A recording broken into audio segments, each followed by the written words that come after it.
Torej, Snežna kepa je neke vrste, mi rečemo, središče optimizma, je pa dejansko think tank znotraj MČM Slovenije.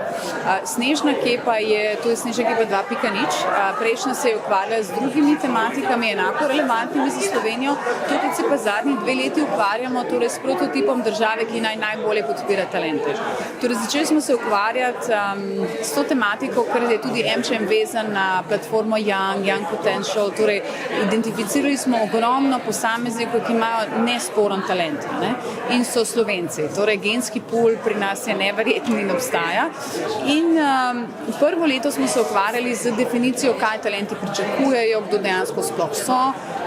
In že v prvem letu smo identificirali nekako 6 področij, seveda klasično izobraževanje, davčna politika, gospodarska politika, trg dela in kaj dejansko bi mladi pogrešali.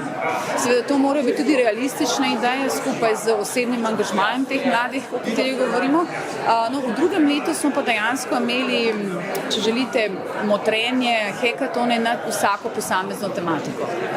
In nekako izsledki, so tisto, kar sem nekako tudi predstavila danes, je, če je vrednota podpiranja talentov, jo je potrebno bolje impregnirati v celotno politiko družbe in tudi, bomo rekli, civilne družbe, države in posamezne politike, ki se jih izvaja. Torej, da je konsekvenca tega, da nekaj je vrednota in da potem je tudi podpora za to.